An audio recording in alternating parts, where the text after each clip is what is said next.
7:39. I'm sorry. There were much better instructions than last time, just not better enough. So apologies for the delay. I want to tackle the minutes, and then we have a special guest. Did we just lose somebody? No, we just lost Stefan. Well, hopefully he'll come back. We have a special guest today, Joe from Gas and Light, but do you want to do the minutes real quick, and then we can welcome Joe? Sure, I motion to approve the amended December meeting minutes. Second. All right, roll call, Tiana, Yes. Melissa, Yes. Robin, yes. No Lillian, right? Correct. Rebecca, Yes. Stefan, He's not on. you have to, we lost him again? All right. He's flickering. Anne, Yes. Jen, Yes. Christina, Yes. Kevin, I was not there, so I'll stay. and John is not here. 1, 2, 3, 4, 5, 6, 7. All right, we have quorum. Motion passes. Thank you. Awesome. So we, as I mentioned, we have a special guest today. So at last meeting, or maybe the meeting prior to that, Jen Kelly, who's on our rep from the Gas and Light board, mentioned that the Gas and Light department has some exciting new plans this year around encouraging particularly businesses to do more sustainable things with their energy. So we invited Joe to come tell us all about it. So I think he's going to show a couple slides and just tell us about the programs, and we can ask some questions and think about ways we might collaborate, etc. So Joe, please take it away. Awesome. Thanks for the intro, Tiana. Yeah, I'll share a couple of slides here. Yes. Not too many, don't worry, but a couple of slides just going I through. think I've made you co-host, so you should be able to share slides. All right, let's see. Yep, it's starting. Woohoo!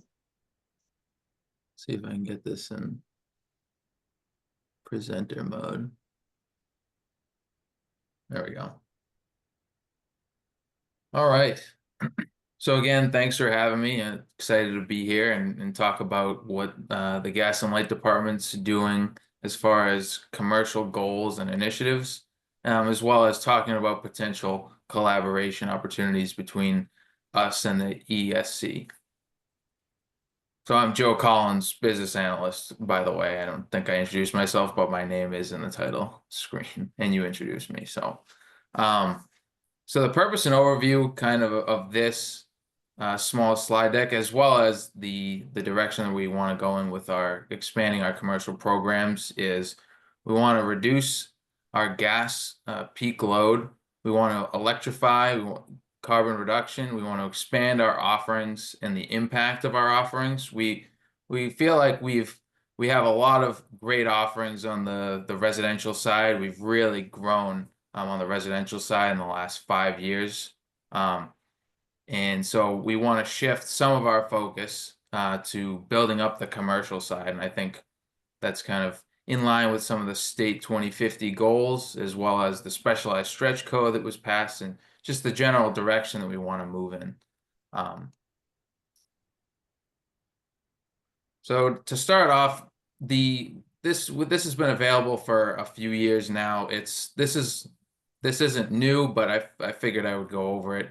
We partner with Next Zero, which is a Massachusetts Municipal Electric Company affiliate, and this is the prescriptive commercial program. So generally, it's used by smaller commercial.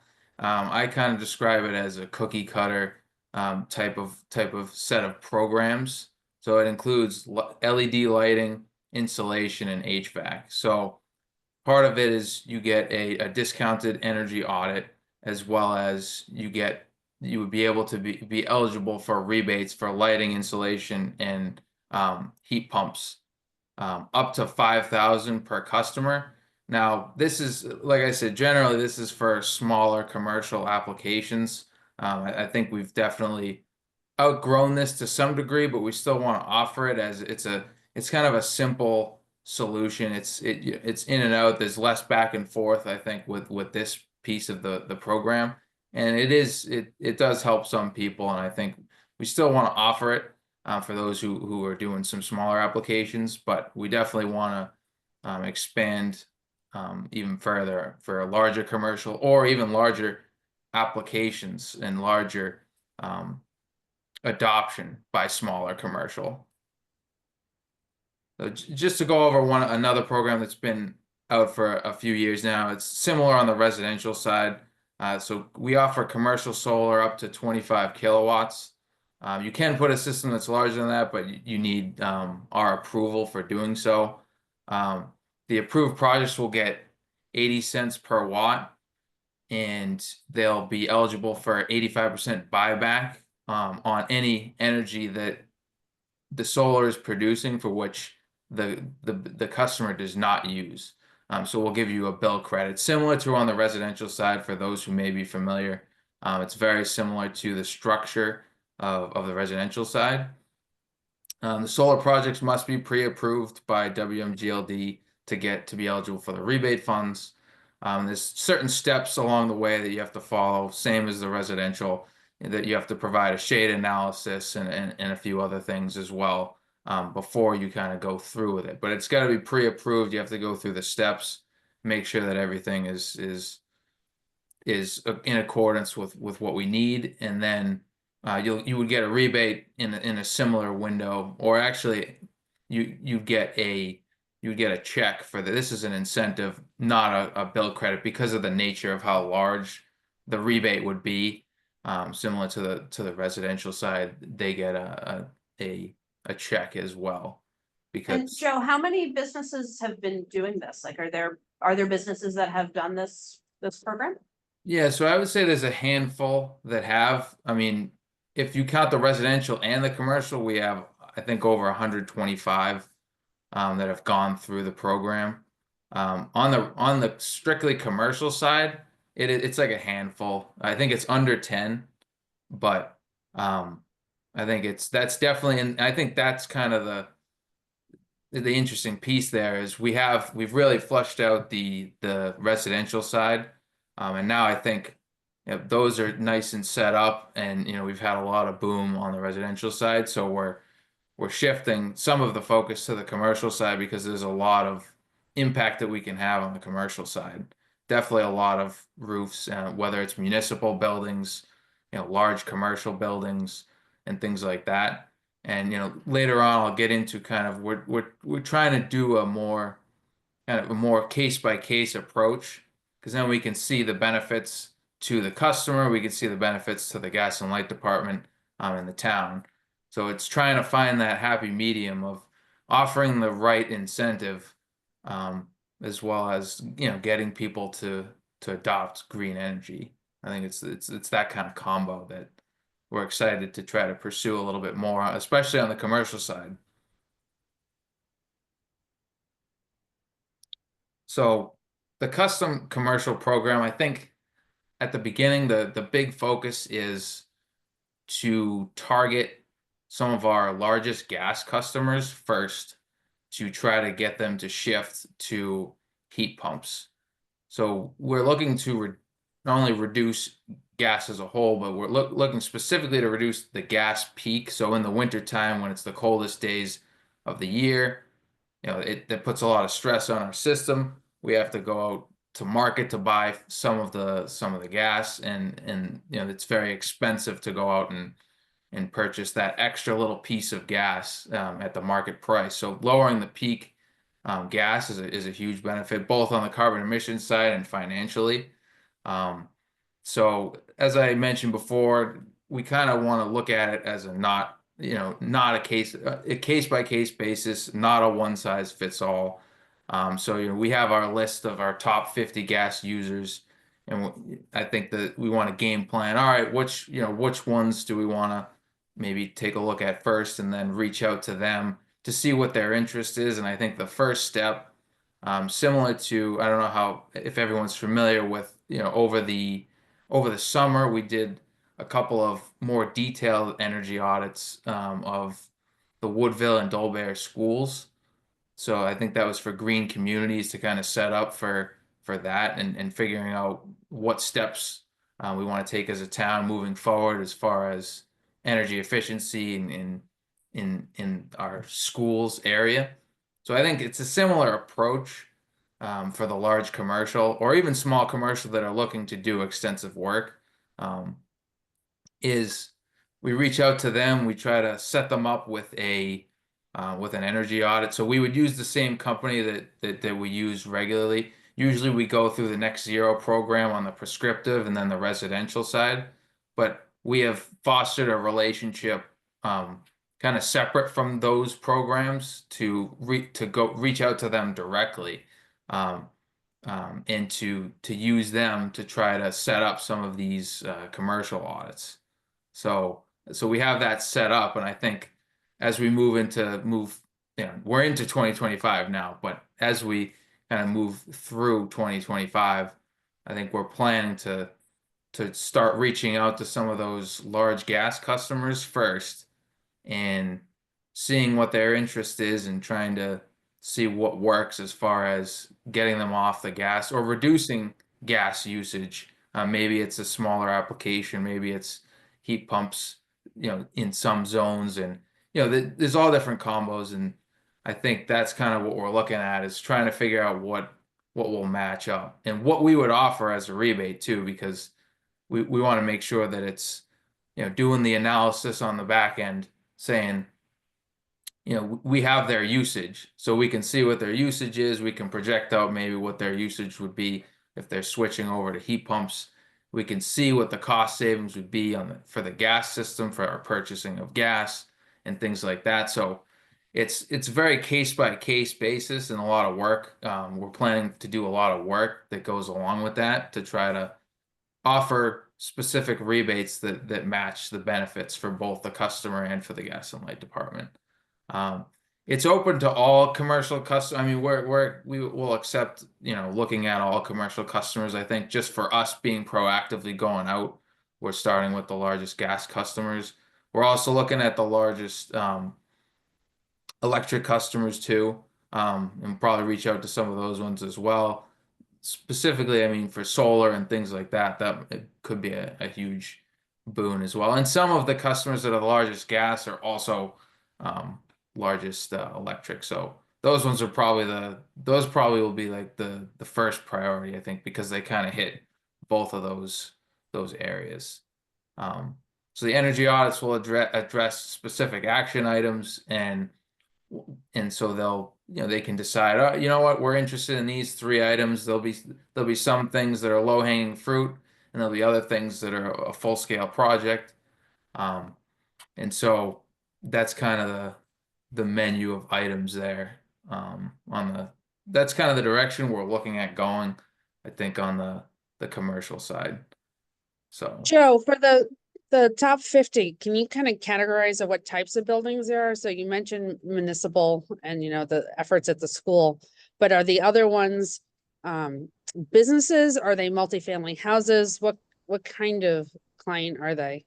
it's kind of a mix. A lot of municipal buildings in there, I think. And then the other thing is, there's some, manufacturing or research facilities, things like, there's some businesses, and there are a few multifamilies as well, some of the bigger ones, I think. And we anticipate that the head of the lake, that complex. I mean, they're already going to be all heat pumps, but they'll probably be a pretty large electric customer too. But so it is a mix. There's no municipal, I think, is one of the ones we see as there's a ton of those buildings in there, so potentially a lot of opportunities there. And what tend to be the barriers for these buildings? I think to me, I mean, as it's still in the beginning stages, I would think one of the barriers to all the large commercial are the amount of money they have to spend to put some of these measures in. I mean, luckily the energy audit should be able to detail some low-hanging fruit as well as some of the expensive items too. We can only offer so much as a rebate, obviously. I mean, Because there's a specific charge on our bill, on both residential and commercial that recoup basically our rebate programs. So we're somewhat tied to that as our budget. So I think that's the difficult part for them and for us, I think, is going to be that. That's what I foresee could be a challenge. But hopefully there's some other tax breaks, funding, et cetera, that that could come through or that are already out there, that certain businesses might be able to take advantage of. I guess is our hope as well.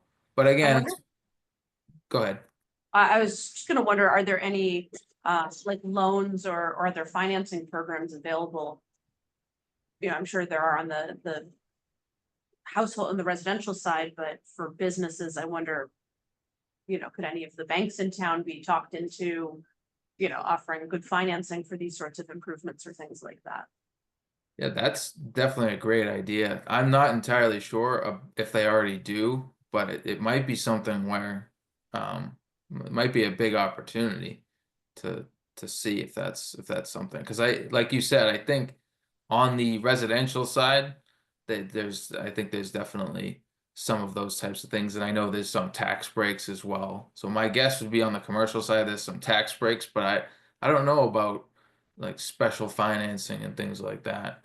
But it's definitely a good question, and I wonder if a multifamily too. That, I mean, I guess it's another thing to look into, but if multifamily buildings slide in under maybe residential, but it might be residential, like as in households or one, that kind of stuff. So I guess I'm not entirely sure about that, but I think that's definitely a point that I'll research into.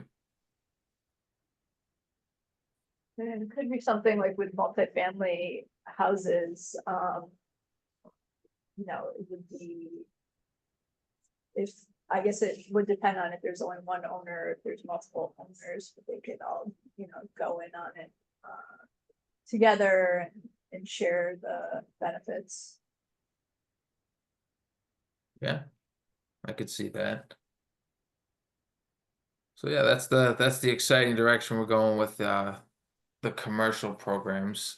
So just to talk about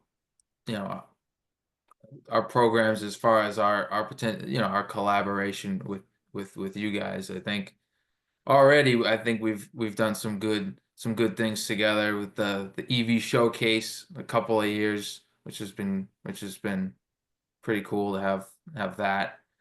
Got to attend last year, but not this past year. Probably be back next year. Working with the schools on decarbonization efforts. So that was, I kind of mentioned that before, which was we met with the schools in a big meeting, and then we did a couple energy audits of two of the schools in town, the Dolbear and the Woodville, which was pretty good. We've also I think joint marketing efforts and information exchange. So I think we already do this to some degree, and I think as we move forward, we can do it even more. I see you guys share some of our posts and things like that, which we appreciate. Happy to do it on the other end too, share your guys' posts and things like that to keep everyone informed. I mean, it dips into some of the same audiences, but then some different ones too, and people will see it a couple of times. So I think that's always good. I like seeing when we're sharing each other's things and things like that. I think that helps to get the word out. And one of the other potential opportunities, I think, so because of COVID, a lot of stuff has been shifted, not in person. And I say that, in my home and, presenting here, but I think one of the things is, so we do customer info sessions, every year. We do a handful of them, 1, 2, 3, 4, whatever it is in that year. But one of the biggest ones that we had ever done, since I've been here, was it was for the community solar, and I think that was a topic of interest for a lot of people. But also it was in person at the library, where people were even waiting in the hall. It was way more people than we anticipated. But I think there's something to be said about in person, and I think still potentially offering a hybrid, just to keep people inclusive, maybe. But I do like the idea of in-person things, and maybe there's some opportunities for us to do a joint info session about a specific topic, that kind of goes to both of our interests. And then I know, Tiana, you and I have talked about maybe a workshop. I know Taunton and another utility have done a heat pump workshop, which was pretty cool, where they bring in some HVAC installers.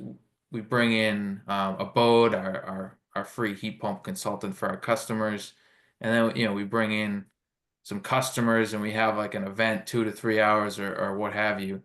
And just go over certain topics, have roundtable discussions.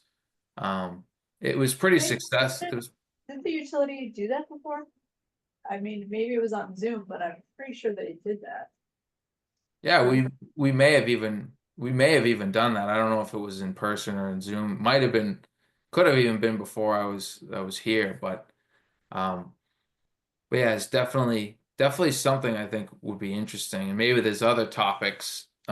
Maybe there's a solar workshop or something like that. I just know that I think it was Taunton who did it, with another utility, like a combined one, and they've built kind of a framework or a guideline. We don't have to follow it perfectly, but we don't have to reinvent the wheel either if they had something that was pretty successful. So definitely something interesting, and might be something where we could have, sponsors from sponsor from the Environmental Sustainability Committee and the Gas and Light Department, and whoever else we want to bring into it that's interested. So I don't know what you all think of that, but I thought it could be something that's interesting. Yeah, I certainly think there's opportunity for people to hear from their neighbors, right? Like from other homeowners who have done this.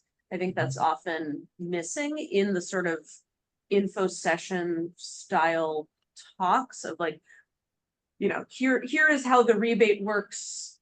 Here's the program. I think sometimes leaves people not with the same sense of like, oh yeah, I could totally do that you get from talking with another person who has just gone on that journey and just whether it's installed a heat pump or gone solar or done an EV, like those sorts of things, I think benefit from the like, oh, another person just like me has done this. So I think that'd be great, even if, if you're going to do some of these things, just bringing in some, regular homeowners who have done this, to talk about their experiences, I think would be helpful. And certainly, I'm sure we could find folks in our group and our email list who would be happy to participate.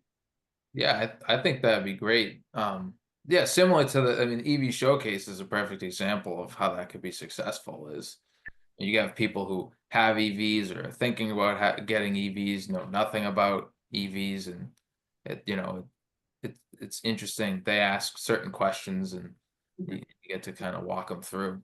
Here are the pros, cons. Here's what I didn't know. Here's what I did know. Here's what I like. Yeah, so I like that idea of getting people who have gone through it, and customers who've gone through it, and kind of go in that direction. And I do think in person, to me, I don't know. I know again we're in a hybrid meeting, but I think in person is pretty good because you're face to face with people, and it gets people out of the house. Can you share with us any plans y'all have for further? Are you doing any other EVs in the fleet?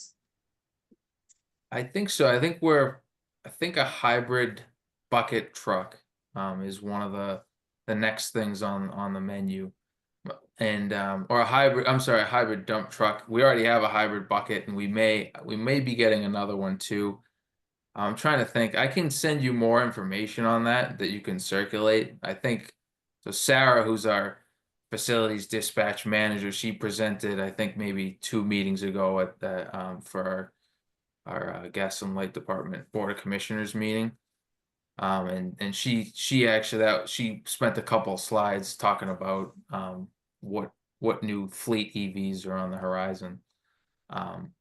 I love seeing them around with the little sticker and everything.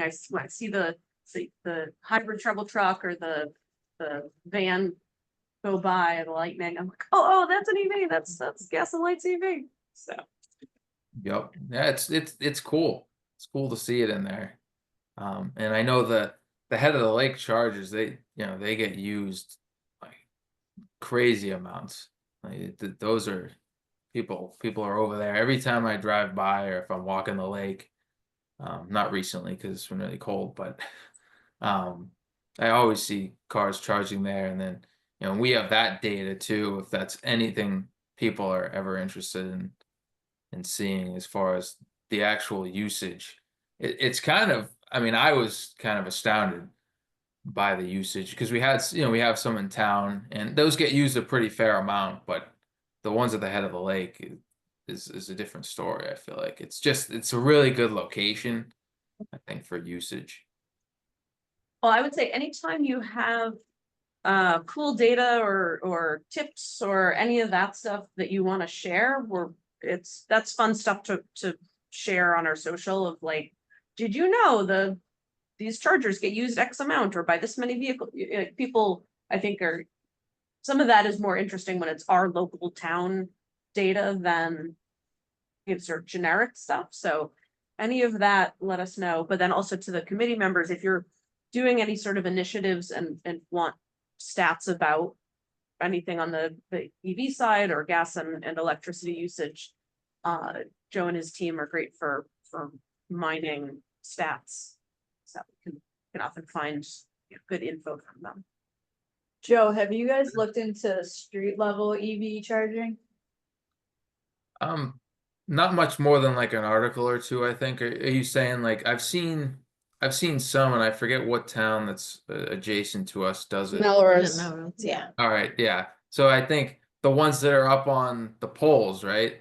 Yeah. Yeah, I mean, there's different options out there now. I know like Cambridge and Somerville have put them in on the streets, residential streets. So, I think it's definitely a really cool idea. I think it was probably a couple of years ago when I read a couple of those articles. I don't know that there's a need for more EV chargers at the moment. I mean, maybe in the near future. I mean, those ones I really thought those were cool. I think when I started a few years ago, I was all gung ho about those ones because that's a really cool application of it. And maybe there's certain spots that it would make a lot of sense. So it's definitely something I can bring back to the forefront, at least for a discussion, to see if we'd be interested in doing something like that. yeah, I mean, I think for like people that rent, it's definitely a big benefit. Yeah, I wonder what the best way would be to figure out what would be good next locations. Which streets have the most rented units? Yeah. Or like distance from other, I mean, as a Greenwood resident, the lake is a little far from us, like we can observe the locations in Melrose and, but it's harder to participate in those when you're just. Right, there none in The Greenwood? Dolbear area just got some. Not that, I mean, we charge our EV at our home, so I don't pay all the attention, but I haven't noticed any. Yeah. I haven't observed Yeah, I'm not any. aware of any in the Greenwood area. Yeah. There are several in the like downtown and near the lake, Yeah, and there's a new one at Dolbear, by Dolbear at the new gas station. They have a Yes. couple of chargers, but Mhm. Yep. I'm not aware of any down in the Greenwood area, so. Yeah. All right, well, it's certainly something that we can. If someone's excited about that, we could try to scope around and advocate for some locations. Joe, anything else, any other ways that we can support your good work or team, anything else that you'd like to see from Gas and Light? I mean, I think you guys do a good job helping promote us and just, I guess, when if there are ever things that that we need help promoting to rally the troops, is great. And then yeah, if there's other opportunities like a joint info session or a workshop or things of that nature, that we can kind of boots on the ground together type of deal, I think that would be cool as well. So if there's things that you guys think of, or if there's things that that we think of on our side, I think you'll be one of the first to know. Jen, do you have anything to add as a commissioner side? Yeah, Good. I mean, I think one of the most important messages, especially on the commercial side, is that unlike with big utilities, like Joe is accessible. Here's a real person, like here he is every day, like friendly person. So if any, if you ever hear of a commercial business being like, hey, I really want to explore this, I don't know where to start. I mean, they can simply give Joe or, WMGLD and thereby Joe a call and have a conversation about it. And I think that's really the most important thing. Like a lot of customers have really good ideas, and with WMGLD, like it's just the company's so accessible to people, right? So anyone who has a good idea or something they want to talk about or explore, I hope that they can, will reach out. And certainly if you guys can just direct anyone who, has an interest to reach out, I think that would be great. Yeah, definitely. And my counterpart, Olivia, she's also a business analyst as well. And she's taken a lot on with the commercial side. So I'm sure you'll see her. You've probably seen her around already, but yeah, she'll definitely be working along. Both of us will be working alongside to kind of push this commercial program. So we're always happy to answer questions and things like that. I think like Jen said, it's the benefit of being a municipal utility. You can call people out. And you can talk to them, and we're friendly. So Yeah, that's a great point, Jen. Thank you for adding that. Anything else? All right, well, Joe, thank you so much for joining us. Really appreciate it. And yeah, reach out anytime if there's anything that we can do to help y'all. I'm sure we'll see you around at all of the events and things. yeah, definitely. And feel free. You have my email if you want to share it around. I'm always happy to answer questions and things. So Beautiful. Thank you, Joe. yeah, no problem. Thanks for having me. Have a good night. How cool. Before we move on, I totally spaced and forgot to introduce Ellie. That should have been the first thing. Ellie is our new youth council member. Ellie, I'd love you to introduce yourself to the group. Hi, I'm Ellie. I'm a junior at WMHS, and I'm, as you stated, a member of the youth council. It's my first year as the youth council. It's my first time being a liaison, but I'm really excited to be here, and I'm really excited to be working with all of you. What We're really made excited to have you interested in joining us as liaison? Well, really, I've always just been, really interested in, environmental science and sustainability. I think it's really important for the town and stuff. And I was really interested to see like how you guys do what you do. And after talking to Tiana about all the different like programs you guys have and stuff, I think it could be really interesting and beneficial to try and get more youth involved and like get people to hear about the things you're doing, because it seems like you guys are doing so many incredible things that I think more people would definitely be interested in if, we could get it out to them more. And they're not on Facebook. They're probably not on our email list either. Sadly. There's a nut to crack there. Yeah, Well, maybe you can help us with that. yeah, we can figure that out. You mean they're not reading the item either? Definitely also not reading the item. Yeah, well, so if you have any ideas you have a spot on the agenda also to share out, but we're always happy for ideas and contribution and any things that you're excited to push forward. We're happy to. This is a very individual initiative led organization. So if there's a thing that someone wants to do, we'll do it. And if there's something that no one wants to do, it's not going to get done. So. And I mean, I was reading over your like agenda list and your ideas from last meeting, and I was seeing like lots of great things. Like I thought there was one thing about transportation, and I was thinking of ways maybe we could pull that into students and the youth council, maybe even doing like a carpooling thing with students, like something like that. Because I know we have the Snow Angels program, so we've already done things where we take people's like addresses and we like line them up with people for compost them. So I just, you know, I see ways that we could implement systems similar to these new initiatives that you guys have, and ways we can pull the youth into it. So it's really exciting. Yeah, maybe you can help us with the anti-idling at schools. Turn off your car. Oh, yes, yeah. The people that sit and have their cars on while they wait. for their kid. Mm. Have the signs gone up? I don't know. I if have not seen I it. have not seen any signs. I know they were approved, but I don't know. I don't know what the turnaround time is on signs. It's not months. It doesn't need to be months, I Maybe should say. Ann knows. And I don't suppose you know the answer to that question. The anti-idling signs? I don't have a definite answer, no. All right, well, if Sorry. anyone hears anything, let us know. I'll, Cool, well, I'll, I'll inquire tomorrow. okay, cool, thanks. All right, well, so that was introducing Ellie. So now we'll go back to the agenda. Thank you and apologies again. No problem. So we'll check in on our ongoing initiatives and then we'll do the updates from other folks. And then I wanted to discuss the sort of new initiatives we brainstormed last time and see what things folks want to take on. So as far as ongoing initiatives, updates on school compost and food rescue.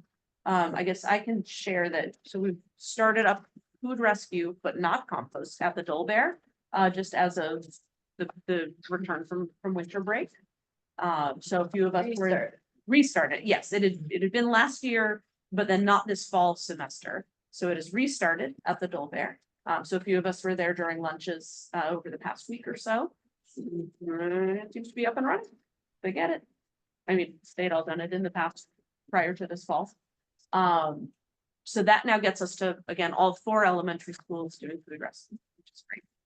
Is there a plan to do compost there or? We're Is hoping there to get something that just- going in the fall because the current janitor is retiring this year. So I think that's to start with fresh janitor in the fall and just need to get the principal on board because it's Mhm. also the test to start. Mhm. I assume that you guys try similar approaches with like what you're talking about with success with peers, you know, like ambassadors for. If the others, because I know the Greenwood janitor was quite reluctant at first, and now they're participating. So that like knowledge sharing across institutions. Yeah, I Could mean, help, I'm yeah. sure Gilbert principal knows all the other Yeah, elementary schools they are doing it. Mhm. I'm not sure exactly. The only reason he's told us is he's worried about the mess, but Mhm. But even like if, you know, there was someone who wanted to reach out and say, we are doing it, you know, we had similar reservations and they worked out in this way. Just yeah, I mean, you could ask the other principals to Yeah. talk to him. if somebody wanted to, just a thought. I feel like that always helps to hear how someone else's experience went. Yeah, I mean, I've also talked to Tim O'Brien, facilities director, about having a conversation with him about it, which I'm not sure has happened, so. I think it's mostly waiting for the new janitor to come, then revisiting when that happens. Once the schools start composting, is there a way to measure the effectiveness? Like, is it by measuring effectiveness, I mean, like, is one school doing like a better job than the other, or is it like once they start doing it, it's like we're assuming that it's Yeah, I like mean, going great. in each- We get reports. In here other and words, there. like, is there like a thing where, oh yeah, we're composting, but then when you like look into it, they're really. Yeah, I mean, we get reports here and there of whether one school has more contamination or not. Okay. Whether, you know, what issues are popping up. So, yeah, Okay. when we first started the composting at Walton and Greenwood, we were like measuring like how much compost. Just weight. Okay, What's that? It's weight usually, Yeah. yeah, so you Yeah, can, yeah. you know that the weight in the compost bin is weight you're not paying to throw in a dumpster. got it. So we were measuring like the waste impact in the beginning, but. Can't go in all the time to do that. Just like the nature of these things, I could just see it starting off good. And then as the year goes on, Yeah. I didn't know if we were like measuring the weight, like, Yeah, well, and I you know, think like every it's- other month or something.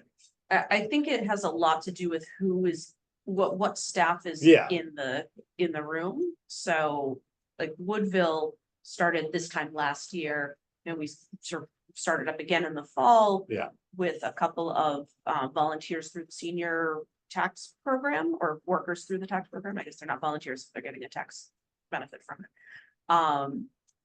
But there's certainly challenges with, days that they aren't there and sort of having backup. So yeah, the year starts off great when, we all show up and volunteer and help to like make sure that the program's running smoothly. And then when we stop showing up for a while, I certainly heard from my kid that the barrels weren't out at Woodville a couple days earlier this week. So I sent a note to the principal, we'll see, Yeah. but it's the nature of Yeah, it depends schools and on staffing. who the janitor is, who the lunch monitors are, whether they care or not.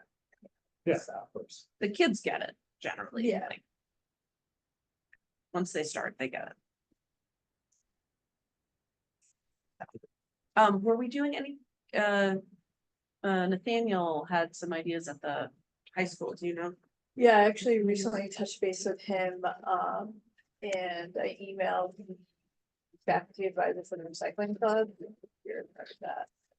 No, it's on a day I can't make. I think it's like Thursday. Maybe it might be Thursdays, and I have not some Thursdays. So yeah, I emailed her because she is interested in starting composting at the high school. So yeah, starting conversations on it. Awesome. That'd be great. And I assume when the new high school is built, it's prepared for compost. Yeah. Yeah. Did we end up getting a space for a dishwasher? I remember that had come up. Unfortunately. Because the kitchen space apparently is smaller than it is now. That's too bad. I mean, there is a company that recently started operations in Boston. They were in other places that they're basically like a dishwashing service for reusable dishware. So they have worked with schools in other states, and they just hope to set up operations in Boston. So I know that there's different towns that have started using them. So that's something we can definitely look into for the high school and maybe other schools.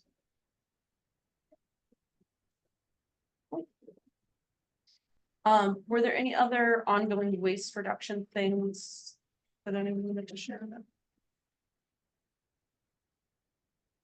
Okay. On the events and education side, I think I mentioned last time the STEAM night for the elementary school age kids is on April 15th in the evening. So we'll plan to have a table there. Open to ideas on fun things that we could do at that event for the kids. That's engaging at sort of the table, science fairy kind of environment. So we've done stuff around greenhouse gas about your commute, and we've done the classic, which of the barrels does this item go into? The folks we got the games for Yes.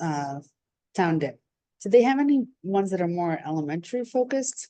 Like I know one of them we grabbed, it was a little maybe above like an elementary level, because it talked about like fumes or something. I forget what it, did they have any offerings that were? Look, yeah, I felt like some of their games were on the climate doom sort of focused side. Yes. Versus a more optimistic, like, here how we're gonna solve this. We can certainly take a look at if any of those games could be fun for that group. Maybe we can do something on like pollinators. And The gardening. seeds were really popular last Yeah, time. but actually like more like a hands-on. Yeah, type of thing. April is a good time for that.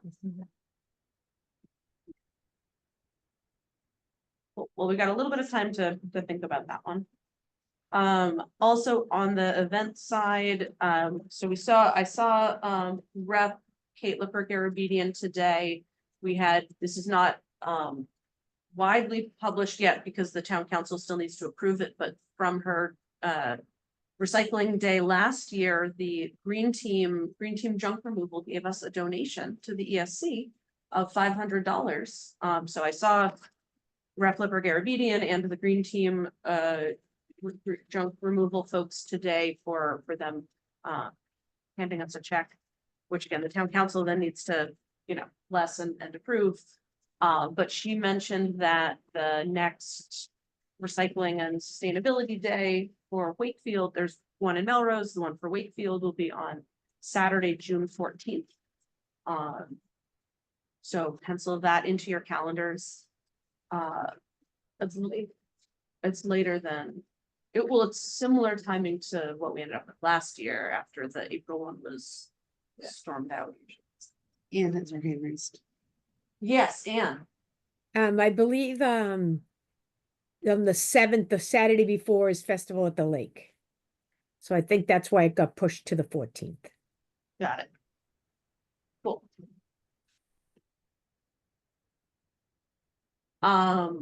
So as we get closer to that, we can certainly do a table there again.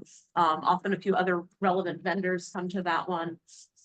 Something I'd like to talk through and get folks' opinion on is I would love to think about whether we want to try to make more of that event. That event tends to be pretty drop off your junk focused. That's not, I mean, people show up and they bring some things that they're looking to get rid of, and they might stay and chat a little bit, but it's not quite the like town day vibe of people walking around and like really engaging with the folks at tables.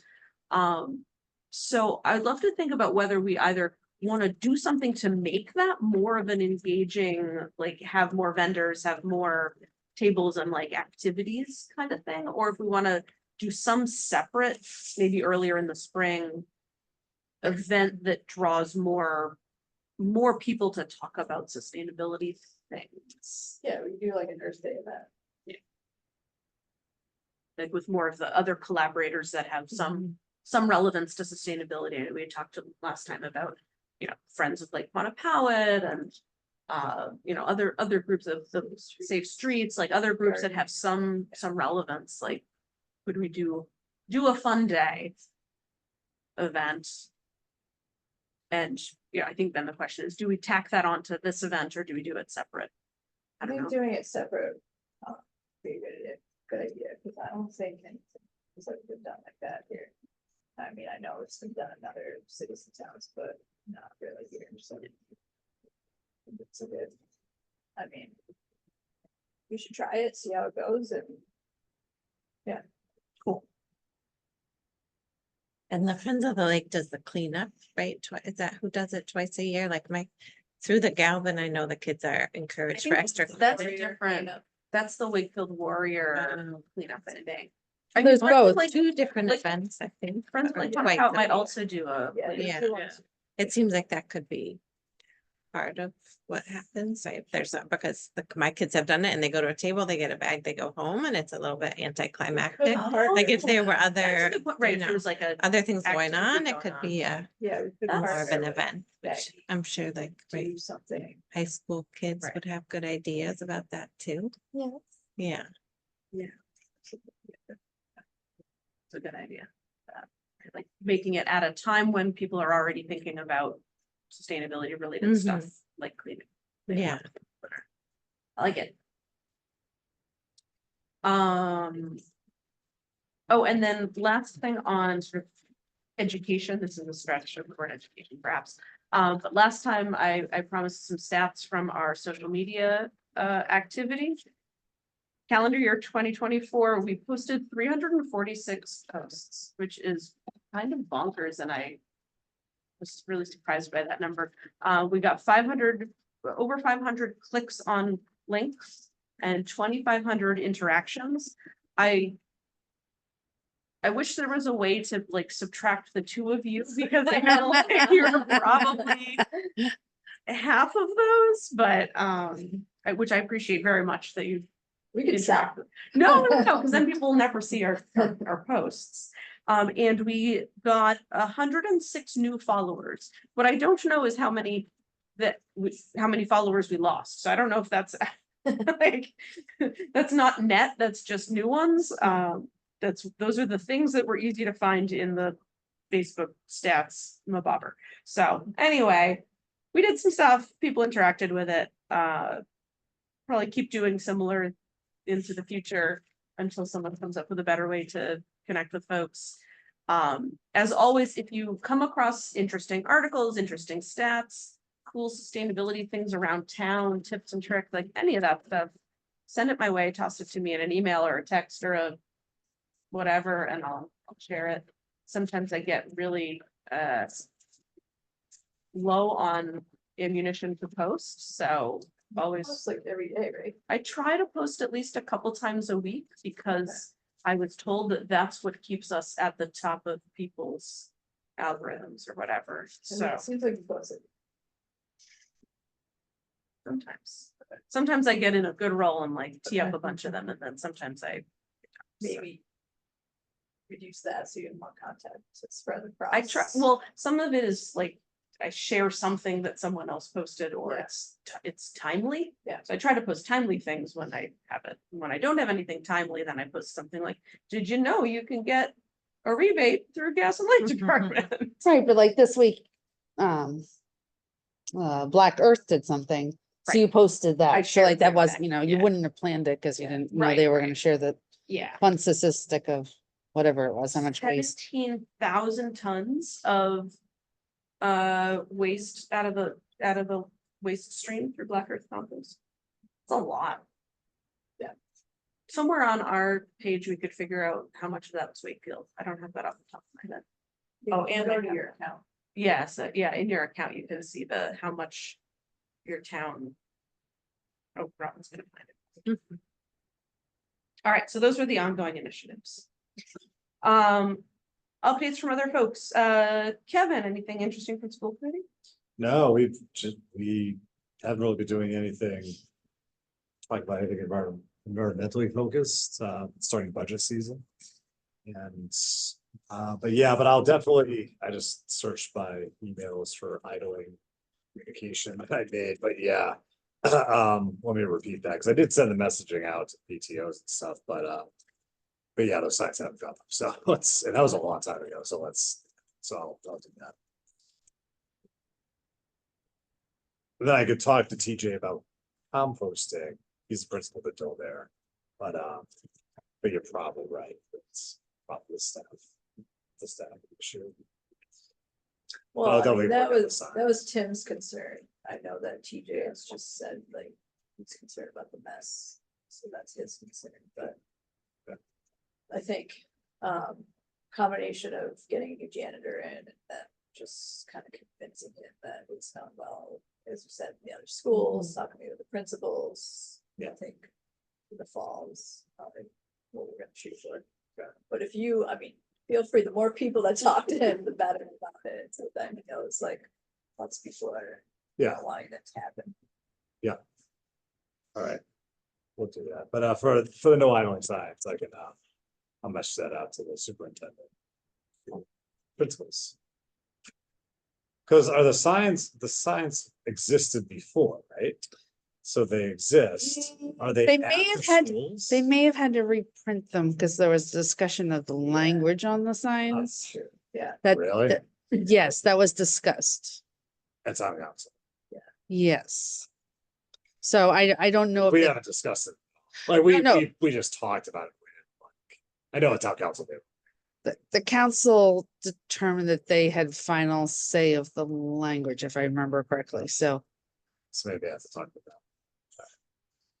Yeah, they wanted to add some like law, I don't even know what I didn't yeah. hear what they would say, other than they were talking Yes, about what they that's right. could say. They wanted to add some like long reference or something. Is, but who puts up, I mean, because Anne said she was gonna check on it. Is that a town, like who? Physically Yeah. puts it. Who's, We would probably put them up. sorry, Anne? We would probably put them up DPW. But would you purchase the signs that you would then put up, or someone hands you the sign and says, this is what gets put up? Usually they send us what the sign should say, we get it made, and then we put it up. Yeah. So it sounds like no one's given her the language to even move it along. Yeah, I do believe there was something about they wanted the the law on there on the bottom. I do remember talk about that. I'll find out tomorrow. I'll let everyone know. I'll talk to Joe. Sounds good. Thanks, Anne. And then who decides where they go? We only do what we're told. That's what we do. Cause I just know like there were signs that basically say, move along, like, don't stop when you're dropping off kids. And then like, but then I think the superintendent told me like, they don't really work. But these are different than no idling signs, but kind of the same thing. But I But- assume you would put the no idling signs like on the actual street for the gallery, right? Like where, like the Dolby, I know they idle everywhere. They idle, not all. Not just the parking lot, they're Right, idling right. I would all the way hope up and down the I would hope that street. whoever is sort of making the order for, like, let's have some signs and this is what they should say, would specify where they ought to go at each school. And that they be in relevant places, but Who that is. who that is, I don't know, but so it sounds like Anne will at least look into it, and if anyone needs help making So, sensible decisions about this, I'm So I sure we're all happy to give input. so I should probably talk to town council first, because if they're changing the sentence. Yeah. So I'll do that. Stefan? Yeah, I know with Greenwood and with the preschool, the amount of messaging that was coming out for parents is actually pretty substantial, and having a note might be more impactful. That's like literally, hey parents, if you're dropping off your kids, don't leave your car idling. Might be more impactful than signage and like on a regular basis, because it's more personal, and they have your email address. I don't know. It's just one of those, like, I can ignore a sign, but if I get an email and I'm like, oh, I didn't see that, that's, I don't know.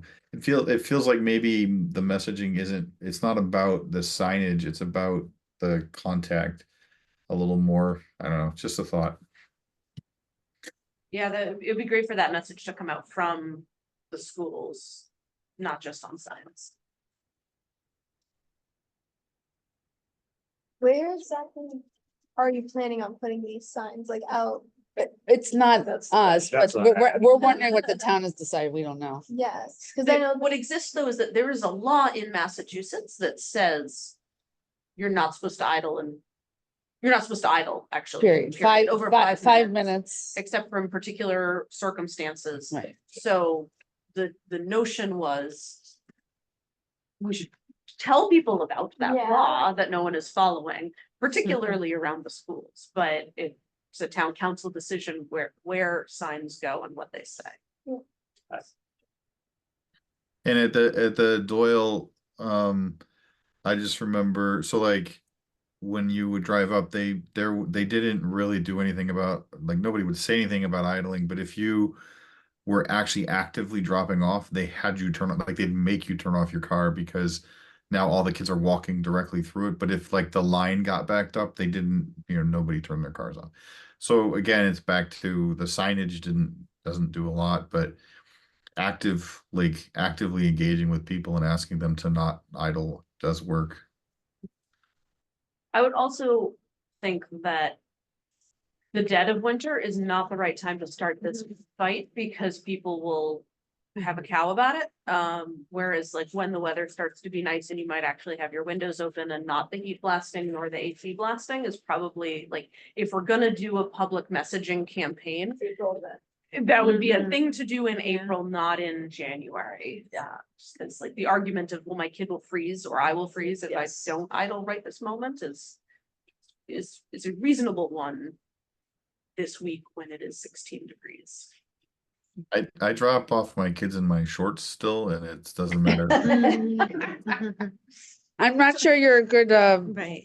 I'm a weirdo, I know. I mean, we could make some videos, like we're doing those videos about, people doing their sustainable things around town. We could, take a little video of, hey, I'm Stefan, I'm dropping my kids off.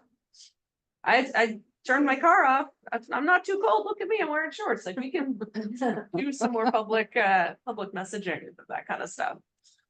So, I think the fight is a little bit harder right now, but it's Mhm. I mean, I know the complaint we always talk about is, we just need to get more people to walk to school. Well, that too. I mean, like, which Well, solve by- so many yeah. problems, traffic being another one linked to it. Mhm. Pollution, but. You know, besides having way more walk to school days like they always have at the elementary schools. It's challenging, but. That's it. Cool, thank you.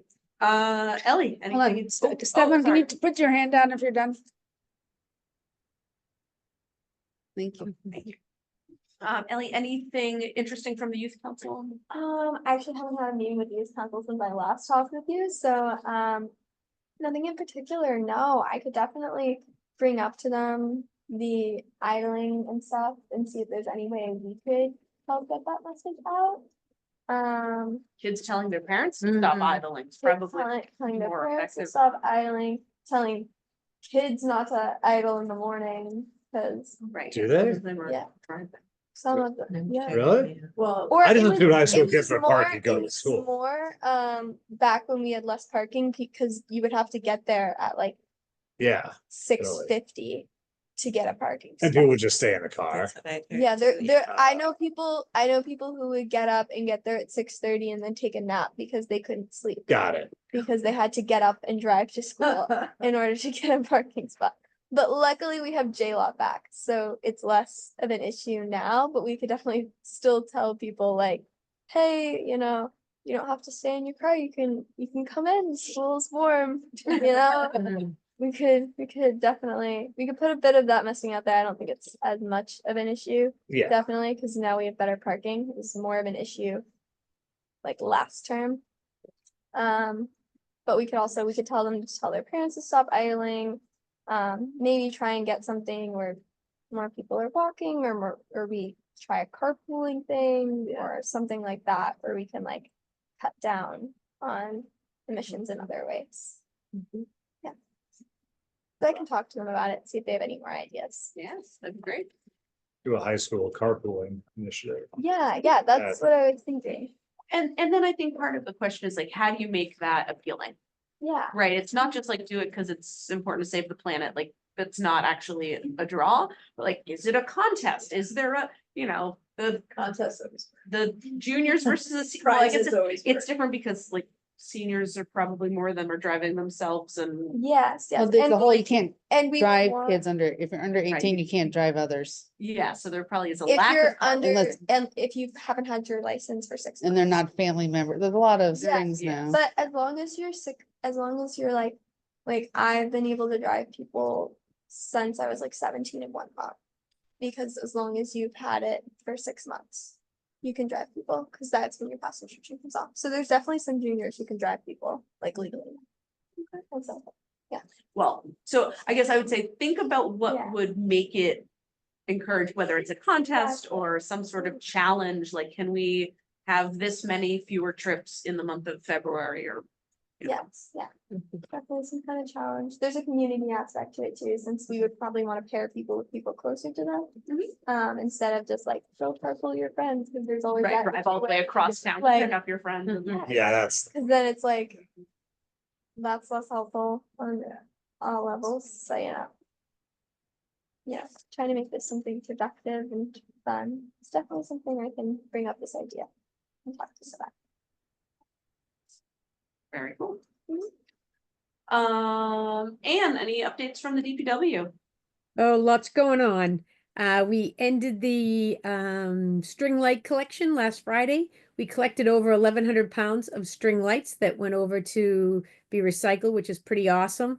The day one, the barrel was overflowing onto the floor, which was good. It's definitely slowed down after New Year's. So we may think to do it a little earlier next time, and maybe we'll get some more. The cardboard container is full almost every day. I was out there this morning at 7 o'clock and it had been emptied yet the day before, and it was almost to the top of the container at 7:15 this morning. So that's great. I'm hoping we can keep it longer through the winter. We'll see. I'm lobbying for that now. How, Um, Anne, can you remind us the finances of that? Does it breaks even, or does it actually generate some positive return for the town? we do get a little dividend, but the dividend's like $12, a month. It's, Okay. but It's not quite enough to make the argument foolproof of like keep this year round. well, one is I think year round it would be great because I think people like to drop off there. They enjoy not just going Wednesday and Saturday or Sunday. They don't have to deal with the pit. The drop seems very easy. I see people swing in, open their trunk, put their cardboard in, and they're gone in minutes or less. So I think it would be great if we could at least do it during the winter when the pit's not open. Awesome. Yeah. Um, so we were lucky enough to get our RDP grant money. We got $13,000. They just announced it last week or the week before. So that's great. And we're already working on next year. So by February 15th, you have to have your buy recycle memo out to all the department heads. We have to do our report and we have to do our finances from the year before. So I haven't started working on that, but I will tomorrow. So that's great news. And what are you using the money for? We haven't got the money yet, so nothing. If you have any ideas, let me know. Okay, I didn't know if you had to say what you would use the money for. Yeah, no, you meet the criterias that I sent out to everyone. Yep. If you get those, and then they give you the money, and then you can decide what to spend. You have a year. You can bank it and save it up for the following year, but they don't love to do that because I guess they have millions of dollars out there that hasn't been spent. Yeah, and so everyone, Anne sent out the points sort of worksheet thing after last meeting. And I think we had penciled in for next meeting to have a deeper discussion about the RDP points and like some of the opportunities that are in there. So I would encourage you to give that a read before next meeting.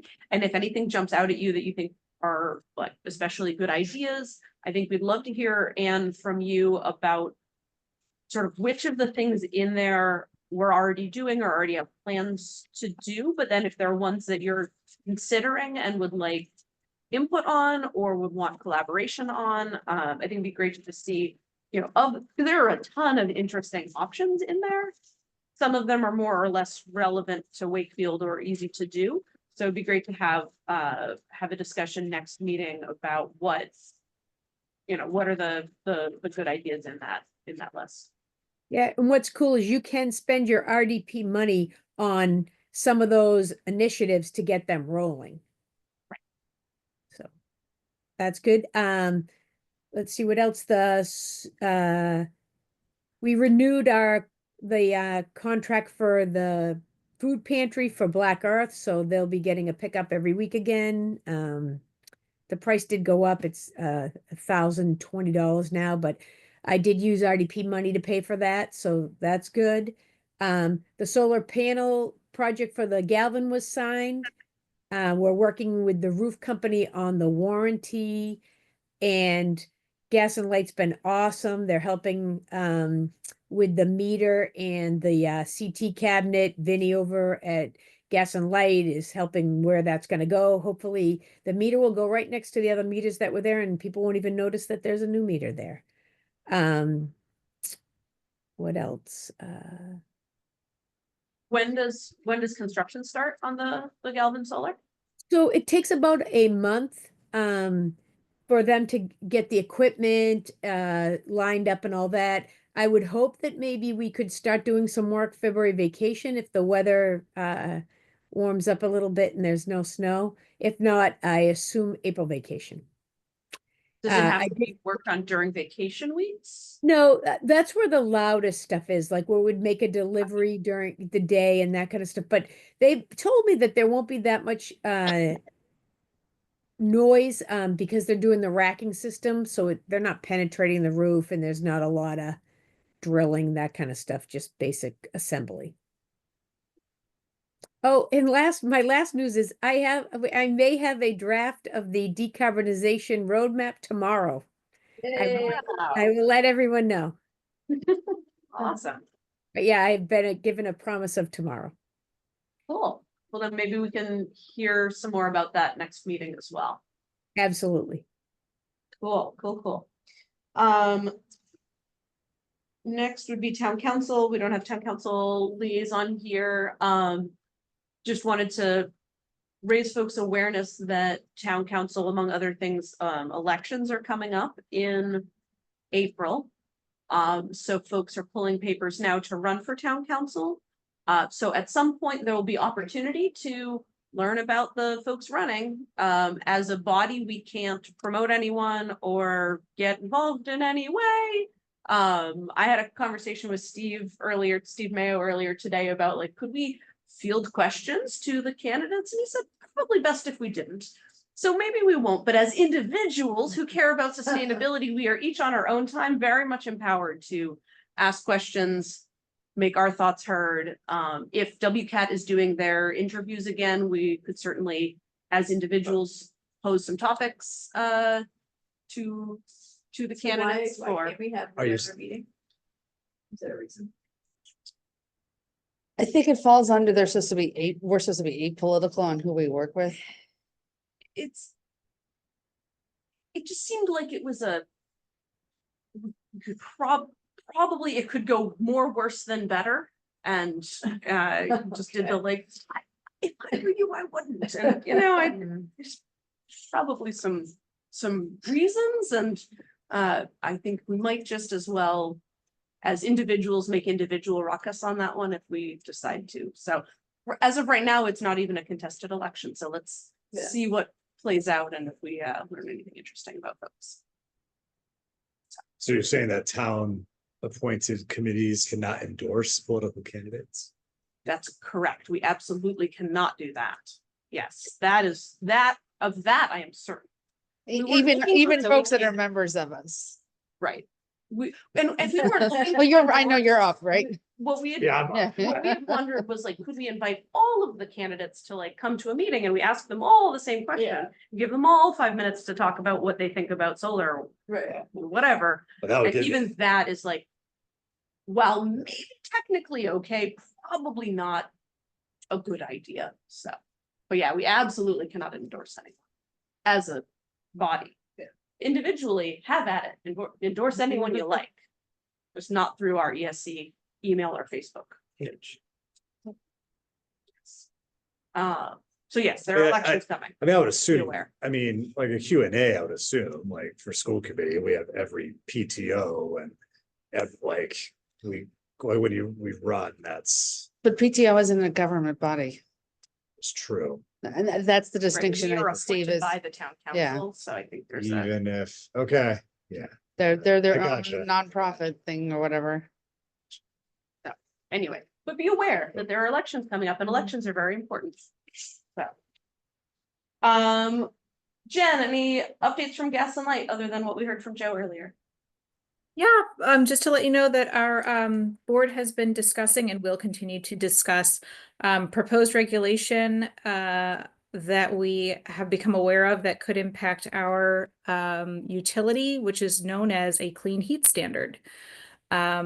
So Massachusetts is considering this. It would affect our electric side of the business as well as the natural gas side of the business as proposed. And what it really is like we have a regulation right now that we have basically targets for decarbonizing our electric supply. These would be targets for decarbonizing oil and gas heating systems. So, and utilities would be responsible for achieving targets. They could either achieve targets, or if they cannot show that they've achieved targets, they can pay basically a penalty, which is called an alternative compliance payment. So that's the overall. That's a very high level overview. There are obviously lots and lots of details. We are trying to figure it out right now and learn about it. And some folks have provided comments, and yeah, I will keep you posted on kind of how this progresses in the state. It'll be quite an interesting, this will be quite an interesting piece of regulations. Is WMGLD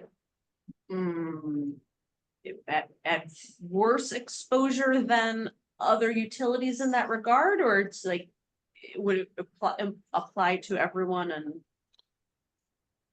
are we worried about it, or just need to know how to address it?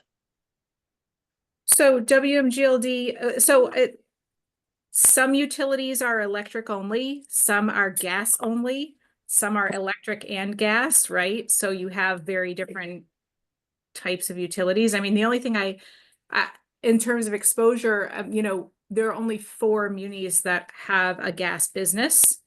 So we are somewhat unique in that regard. And so we have to look at not only the way it impacts the electric side of the business, but also the way it would impact the gas side of the business, where there are targets as well. So that's, we're looking at understanding both pieces. Whereas a lot of our other muni friends are just have an electric business. So it's different depending on what fuel types you serve. Makes sense. Thank you. Good clarification. Anything else on gas and light? Oh, I also on the election topic, there are gas and light board commissioners also up for election as well. So keep your eye on that. Jen, how's the community solar doing this winter? I mean, this is the first winter it's been live. Is performance as hoped? Good question. I actually don't know the answer to that question. I haven't seen an update for at least a month or two. I can check in and see where we're tracking. And is it fully bought up? My understanding is yes, it's fully subscribed. So they basically kept offering people additional shares until all the shares were, folks put in for how many shares they would like. And they basically went through and gave everybody 1, and then if, 2 and whatnot for people who wanted additional ones. So yes, my understanding is they, allocated it as equitably as possible, and those shares are fully, spoken for. Including on the low income side, because I recall that was less subscribed initially.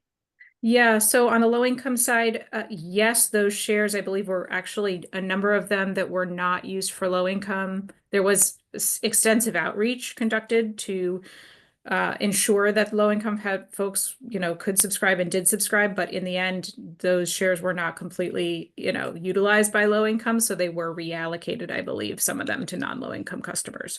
So we are fully subscribed one way or the other. Is there a plan for a next community solar installation?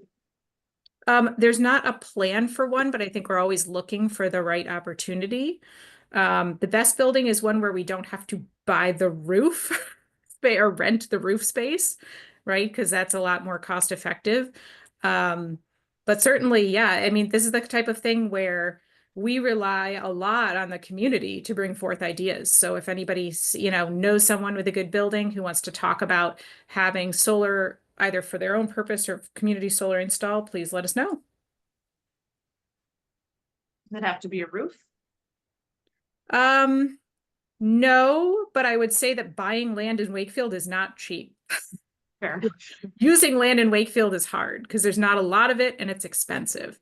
So I suspect a lot of it, I suspect it mostly would be rooftop, but hey, if there's a ground mounted opportunity somewhere, we would look at that too. I think that I would say that I have heard a lot of sensitivity from community members, right, on using valuable land space for solar, and I can understand that would be a concern. So I think we'd have to look at that as well.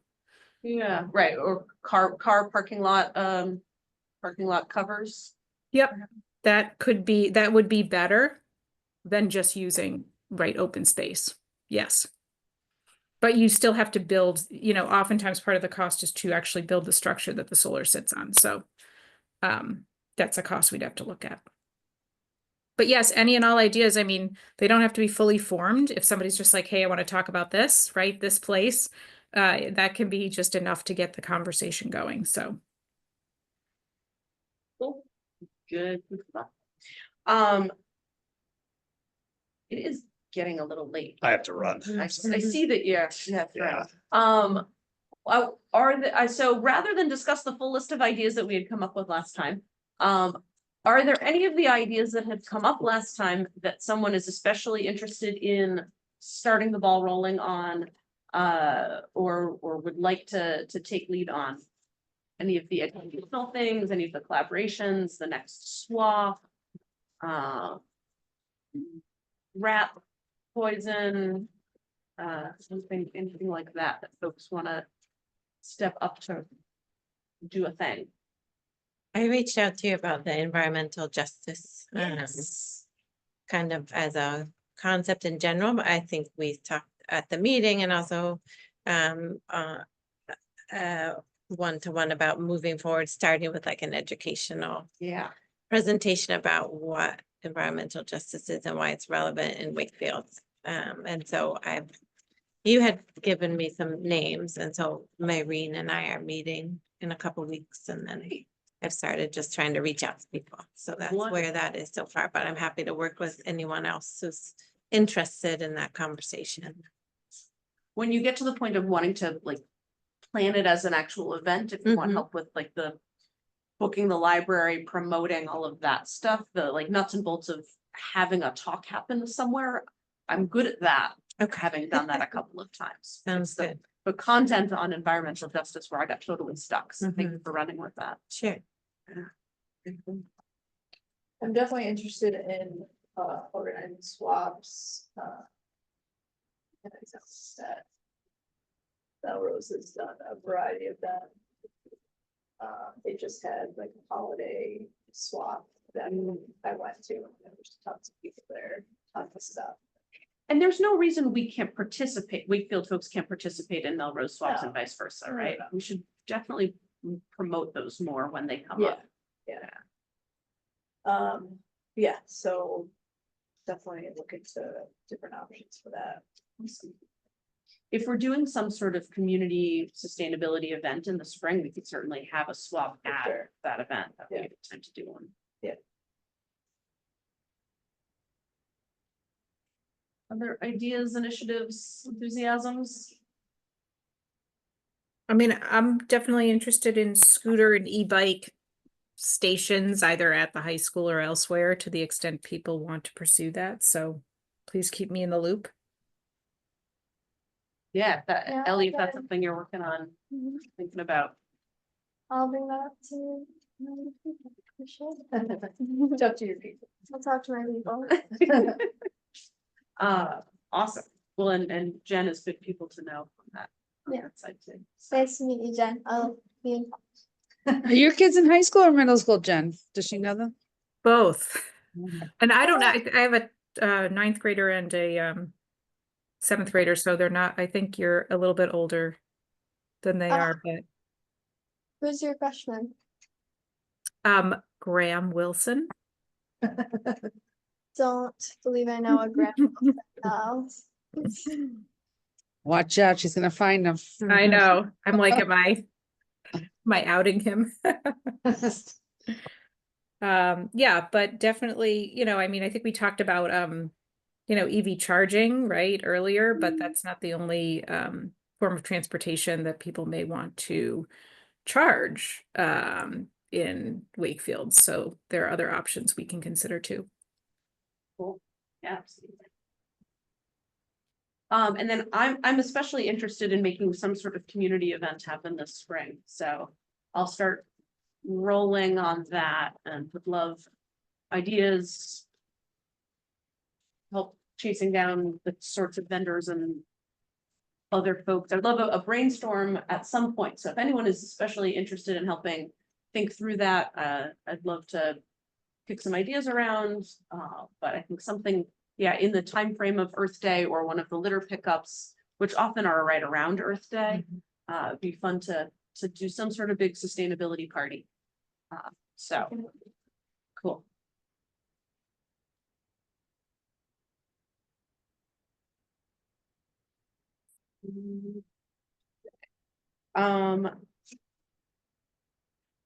Cool. We'll keep noodling on other things. Oh, yes, Christina. Yeah, you can put me in for any of the swaps as well. And I was also, somebody had mentioned it earlier, but like the incentivizing of carpools. I don't know if we can, that like definitely piqued my interest, and just in terms of if there's something we can do, a program of some sort, whether it's high school or elementary. That could definitely be an initiative. So I could help work on that.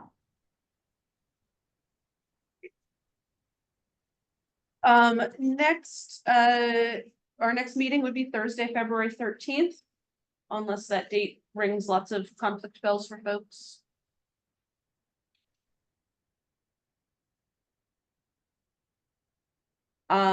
Matters not anticipated. I mentioned the donation from the green team. In the past 2 years ago, but not last year, we had a blurb in the town report. There's an annual town report where I think Sherry puts together of highlights from the town. I'd love for us to put a few highlights from the ESC in that report. If anyone is especially enthusiastic about writing that, I would love a volunteer. ChatGPT would like to write it. I mean, we have like most of We it have the was list. in that email, Yeah. in that letter, I mean, in our conversation Yeah. last month and in the letter to the paper that Marine wrote. So it would not be hard. But Maybe it'll pull something together. delightful. Thank you. So it's of the 2024-25. Is it the, what is it, is it called the 2025 town report for the fiscal year 25? Oh, is it just for the fiscal year? I don't 'Cause know. think it's for the, I think it's on a calendar year basis. And Can you find out? I will find out. I will find out. I will send you some information. I believe it is due middle of March. No, thanks. Any other matters not anticipated?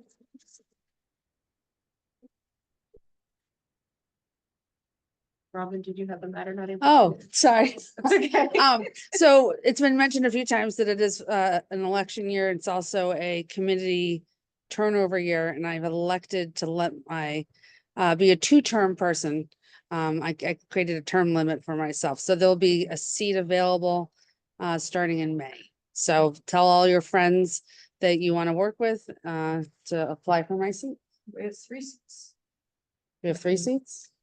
Well, so Rebecca, Is- Robin and I are all of our terms end Oh. at end of April. So Rebecca and Robin and I each have until February 4th to decide whether or not to apply to continue. So if you would like to, so I think it sounds like Robin has already made the decision not to. If you'd like to encourage myself or Rebecca to continue, you should do so between now and February 4th. Or not continue.